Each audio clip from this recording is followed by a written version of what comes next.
So hello ಮಕ್ಕಳೇ, class 11ನಲ್ಲಿ trigonometry functions ಅದರ ಬಗ್ಗೆ ಗ್ರಾಫ್ ಇದ್ರ ಬಗ್ಗೆ ಅಂದರೆ ಸೀಕೆಂಟ್ ಎಕ್ಸ್ ಇದರ ಗ್ರಾಫ್ ಎಲ್ಲ ನಾನು ಕಲಿಸ್ತೇನೆ. ಡೊಮೇನ್ ರೇಂಜ್ ಎಲ್ಲ ಇಲ್ಲಿ ನೋಡಿ. First of all y = secant X.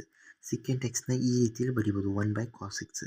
ನಾನು 11th ಸ್ಟ್ಯಾಂಡರ್ಡ್ನಲ್ಲಿ ರಿಲೇಷನ್ ಫಂಕ್ಷನ್ಸ್ ಇದೆಲ್ಲ ಅದರೊಳಗೆ ಕಲಿಸಿದ್ದೆ.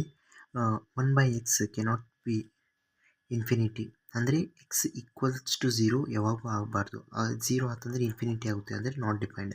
ಅದು ಗ್ರಾಫ್ ಈ ರೀತಿಯಲ್ಲಿ ಇರುತ್ತೆ. ನಾನು ಅದಕ್ಕೋಸ್ಕರ ಎಲ್ಲ ಕಾಸ್ನ ಗ್ರಾಫ್ ಹಾಕ್ಕೊಂಡಿದ್ದೇನೆ. ನೀವು ಕಾಸ್ 90, ಕಾಸ್ 3π/2 ಈ ಆ್ಯಂಗಲ್ಸಿಗೆ ಏನಾಗುತ್ತೆ, ಕಾಸ್ 0 ಆಗುತ್ತೆ.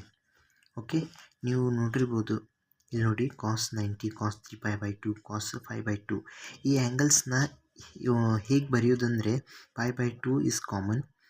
ಇಲ್ಲಿ ಏನು ಬರಿಬೇಕಂದ್ರೆ ನೋಡಿ, ಆಡ್ ಮಲ್ಟಿಪಲ್ಸ್ ಇದೆ, ಸೊ 2n+1 ಈ ಆ್ಯಂಗಲ್ಸ್ ಕಾಸಿನಲ್ಲಿ ಹಾಕದಂತೆ ನಾವು ನೋಡ್ಕೋಬೇಕು. ಈಗ ನೋಡಿ, ಫಸ್ಟ್ ಆಫ್ ಆಲ್ ಕಾಸ್ ಇದು ಗ್ರಾಫ್ ಹೇಗಿರುತ್ತೆ ಅಂದರೆ, ನಾನು ಇಲ್ಲಿ ಡಾಟೆಡ್ ಲೈನ್ಸ್ ಬಿಡಿಸಿದ್ದೇನಲ್ಲ, ಈ ಡಾಟೆಡ್ ಲೈನ್ಸಿಗೆ ಏನಾಗುತ್ತೆ, ಕಾಸ್ 0 ಆಗುತ್ತೆ. ಕಾಸ್ 90 0, ಕಾಸ್ -90 0, ಕಾಸ್ 3π/2 -3π/2 ಇಲ್ಲಾಂದರೆ 3π/2 ಈ ಗ್ರಾಫಿಗೆ 0 ಆಗ್ತಾ ಇರುತ್ತೆ. ಸೊ ಅದಕ್ಕೋಸ್ಕರ ನಮ್ಮದೇನು ಗ್ರಾಫ್ ಇದೆ ಈ ರೀತಿಯಲ್ಲಿ ಬರುತ್ತೆ. ಇದಕ್ಕೆ ಟಚ್ ಆಗಲ್ಲ, ಇಲ್ಲಿ ಮ್ಯಾಕ್ಸಿಮಮ್ ಪಾಯಿಂಟಿಗೆ ಟಚ್ ಆಗುತ್ತೆ ಮತ್ತು ಇಲ್ಲಿಗೆ ಅಂದರೆ ಇಲ್ಲಿ ಟಚ್ ಆಗುತ್ತೆ. ಆದರೆ ಈ ಎರಡು ಲೈನ್ ಇದೆಯಲ್ಲ, ಈ ಎರಡು ಸಾಲಿಗೆ ಯಾವಾಗೂ ಟಚ್ ಆಗಲ್ಲ. ಅದೇ ರೀತಿಯಲ್ಲಿ ಇದು ಕೂಡ ಈ ರೀತಿಯಲ್ಲಿ ಬಂದು ಈ ರೀತಿಯಲ್ಲಿ ಹೋಗುತ್ತೆ. ಇದು ನಂಬರ್ ಲೈನಿಗೆ ಟಚ್ ಆಗಬಾರ್ದು ಅಷ್ಟೇ. ಇದು ಕೂಡ ಹೀಗೆ ಬಂದು ಹೀಗೆ ಹೋಗುತ್ತೆ. ಓಕೆ, ಇದನ್ನು ಕೂಡ ಈ ರೀತಿಯಲ್ಲಿ ಬಂದು ಅಂದರೆ ಕಪ್ ಶೇಪ್ನಲ್ಲಿ ಬರುತ್ತೆ. ನೆನ್ಪಿಟ್ರಿ, ಸೀಕೆಂಟ್ ಮತ್ತು ಕೋಸೀಕೆಂಟ್ ಎರಡೂ ಆ್ಯಂಗಲ್ ಸೇಮ್ ಇರುತ್ತೆ, ಅಂದರೆ ಡೈಗ್ರಾಮ್ ಸೇಮ್ ಇರುತ್ತೆ. ಇವಾಗ ಡೊಮೇನ್ ಬಗ್ಗೆ ಮಾತಾಡೋಣ. ಡೊಮೇನ್ ಏನಂದರೆ, ರಿಯಲ್ ನಂಬರ್ಸ್ದಲ್ಲಿ ಎಲ್ಲೇ ಇಲ್ಲಿಂದ ಇಲ್ಲಿ ಮಟ್ಟ -∞ ಟು +∞ ಯಾವುದೇ ನಂಬರ್ಸ್ ತೊಗೋಬೋದು. ಆದರೆ ಈ ನಂಬರ್ಸ್ ಬಿಟ್ಟು ಅಂದರೆ π/2, 3π/2, 5π/2 ಈ ನಂಬರ್ಸ್ ಯಾವಾಗ ಬರುತ್ತೆ ಅಲ್ಲ, ಅಂದರೆ ಆಡ್ ಮಲ್ಟಿಪಲ್ಸ್ ಆಫ್ π/2, ಅವಾಗ ಆಡ್ ಮಲ್ಟಿಪಲ್ಸ್ ಅಲ್ಲ, ಮಲ್ಟಿಪಲ್ಸ್ ಆಫ್ π/2 ಅದು ಯಾವಾಗ ಬರುತ್ತೆ ಅಲ್ಲ ಅದನ್ನು ತೆಗಿಬೇಕು. ಅದನ್ನು ನೋಡಿ, ರಿಯಲ್ ನಂಬರ್ಸ್ನಲ್ಲಿ ಇದನ್ನು ತೆಗೆದುಬಿಟ್ರೆ ನಿಮಗೆ ಡೊಮೇನ್ ಸಿಗುತ್ತೆ. ಅಂದರೆ π/2 ಎಲ್ಲ ವ್ಯಾಲ್ಯೂಸ್ ಡಿಡಕ್ಟ್ ಆಗುತ್ತೆ. y ಅಂದರೆ ರೇಂಜ್ ಎಲ್ಲಿಂದ ಅಂದರೆ ನೋಡಿ, ಇಲ್ಲೇ -1 ಟಚ್ ಆಗಿದೆ, ಎಲ್ಲದಕ್ಕೆ -1 ಇದೆ, +1 ಇದೆ ಮತ್ತು ಇಲ್ಲಿ ಕೆಳಗೆ -1 ಇದೆ.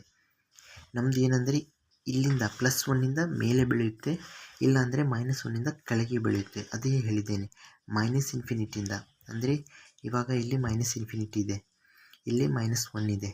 ಇದೇ ಮಿಡಲ್ದಲ್ಲಿ ಅಡ್ಡಾಡ್ತಾ ಇರುತ್ತೆ ಈ ಗ್ರಾಫ್.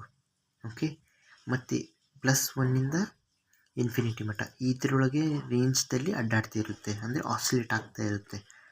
ಸೊ ಅದಕ್ಕೋಸ್ಕರ -∞ಗೆ ಓಪನ್, ಇದನ್ನು ಕ್ಲೋಸ್ ಮಾಡಿದ್ದೇನೆ, ಇಲ್ಲಿ ಕ್ಲೋಸ್ ಮಾಡಿ ಇಲ್ಲಿ ಓಪನ್ ಮಾಡಿದ್ದೇನೆ. ಅಂದರೆ infinity is not included, it is been excluded and -1 and +1 R included. ಯಾಕೆಂದರೆ ಇಲ್ಲೇ ಟಚ್ ಆಗುತ್ತೆ ಅಲ್ಲ, ಅದಕ್ಕೋಸ್ಕರ. ಸೊ ಇದಾಗಿತ್ತು ಸೀಕೆಂಟ್ ಎಕ್ಸಿನ ಗ್ರಾಫು, ಡೊಮೇನ್ ಮತ್ತು ರೇಂಜು. ದಯವಿಟ್ಟು ವಿಡಿಯೋನ ಲೈಕ್ ಮಾಡಿ, ಚಾನೆಲ್ನ ಸಬ್ಸ್ಕ್ರೈಬ್ ಮಾಡಿ. ಏಕೆಂದರೆ ನೀವು ಲೈಕ್ ಮಾಡಿದರೆ ಮುಂದಿನ ವಿಡಿಯೋಗೆ ಯೂಟ್ಯೂಬ್ ಅಲ್ಗಾರಿದಮ್ಗೆ ಏನಾಗುತ್ತೆ ಅಂದರೆ, ಅದೊಂದು ಪ್ರೇಯರ್ ಥರ ಅದು ಹೋಗಿ ಅಲ್ಲಿ ತಲುಪಿದರೆ ನನ್ನ ವಿಡಿಯೋನ ಸ್ವಲ್ಪ ಬೇರೆ ವ್ಯೂವರ್ಸಿಗೆ ತಲುಪುತ್ತೆ. ಅಂದರೆ ಯಾರ್ಯಾರು ಕನ್ನಡ ಯೂಟ್ಯೂಬ್ ಚಾನೆಲ್ ನೋಡ್ತಾರಲ್ಲ ಮ್ಯಾಥಮೆಟಿಕ್ಸ್ಗೋಸ್ಕರ, ಸೊ ಅವರಿಗೆ ತಲುಪುತ್ತೆ. ಸೊ ದಯವಿಟ್ಟು ಅದನ್ನು ಲೈಕ್ ಮಾಡಿ, ಈ ವಿಡಿಯೋನ ಲೈಕ್ ಮಾಡಿ. ನೀವು ಯಾವುದೇ ವಿಡಿಯೋ ನೋಡಿ ದಯವಿಟ್ಟು ಲೈಕ್ ಮಾಡಿ ಅದನ್ನು, ಏಕೆಂದರೆ ಇದನ್ನು ಫ್ರೀ ಆಫ್ ಕಾಸ್ಟ್ ಇದೆ, ನೆಗ್ಲೆಕ್ಟ್ ಮಾಡಬೇಡಿ. Okay, so thanks for watching. ಇದ್ರೊಳಗೆ ಏನಾದರೂ ಅರ್ಥ ಆಗಲಿಲ್ಲ ದಯವಿಟ್ಟು ಕಮೆಂಟ್ ಮಾಡಿ ಮತ್ತು ಚಾನಲ್ನ ಸಬ್ಸ್ಕ್ರೈಬ್ ಮಾಡ್ಕೊಳ್ಳಿ.